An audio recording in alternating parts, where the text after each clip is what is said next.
Après avoir appris ce qui est arrivé à Sarah par l'intermédiaire de Roxane, Barr hésite à lui envoyer un message de soutien. Rachel le surprend en train de l'enregistrer. Quand il lui confie son hésitation, la jeune femme l'encourage à lui envoyer le message sans attendre de réponse. Même si Sarah est encore sous le choc, Rachel est persuadée que cela lui fera du bien d'entendre son message. Barr se décide donc à lui envoyer. Au commissariat, Timothée prévient Michael que Mjto 34 a posté un message la veille sur le forum masculiniste pour annoncer qu'il avait l'intention de repasser à l'acte. Michael veut absolument identifier sa prochaine cible. Grâce à Damien, la police a une piste. En effet, le technicien de la PTS a découvert que l'ordonnancier utilisé par le violeur pour sa lettre à Sarah est notamment fourni à l'hôpital Saint-Clair. Damien a également découvert 6 lettres en creux sur le papier qui forment Estrelle. À l'hôpital, Michael informe Samuel et Victoire qu'une médecin est probablement ciblée par le violeur de Seth. Il leur montre ce que Damien a découvert. Samuel fait aussi le lien avec le désogestrel, un progestatif qui se trouve dans certaines pilules contraceptives. Cela permet de resserrer les recherches dans les départements de gynécologie et d'obstétrique. Samuel suggère alors à Michael d'interroger Swazik. Cette dernière avoue aux policiers qu'elle est l'une des seules à encore utiliser des ordonnances en papier. En revanche, elle précise que son ordonnancier est toujours conservé dans une armoire fermée à clé. Michael l'interroge donc sur les partenaires de ses patientes pour savoir si l'un d'eux pourrait coller avec le profil que la police recherche. Mais Swazik ne pense à personne en particulier. Michael finit par lui dire qu'il enquête sur un violeur récidiviste et qu'elle est probablement sa prochaine cible.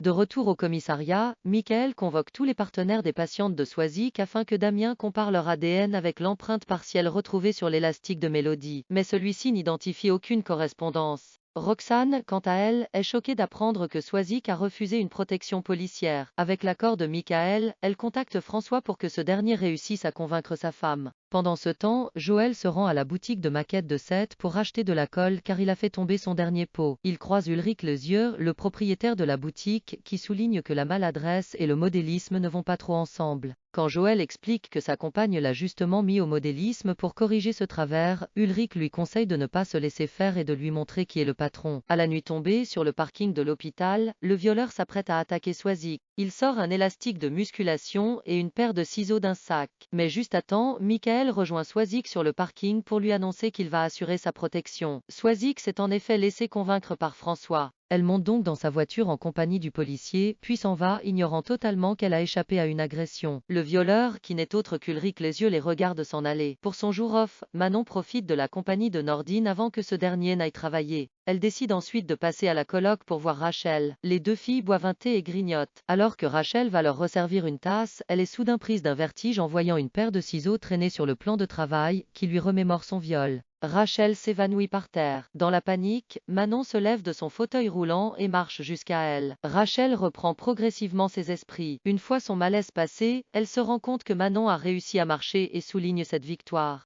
Au Spoon, Nathan annonce à Barr que Valentine a été acceptée à la fac à Montréal. Son patron est très content pour eux. C'est loin d'être le cas de Mona, qui fait la tête à son petit protégé. Elle lui reproche d'avoir été la dernière au courant, et l'accuse de l'abandonner pour un projet bancal. Nathan compte néanmoins sur sa présence à sa fête de départ le lendemain. Au Little Spoon, Bruno avoue à son fils qu'il est également triste de le voir partir, mais qu'il soutient totalement sa démarche. Il lui remet une enveloppe d'argent. Nathan est très touché. Père et fils se disent mutuellement qu'ils s'aiment. Le soir, Valentine se rend au Spoon et se rend compte que Mona est de mauvaise humeur. Barr rassure la jeune femme en déclarant qu'il est très content pour elle et Nathan. Mais Valentine a justement besoin de lui parler de quelque chose à ce sujet.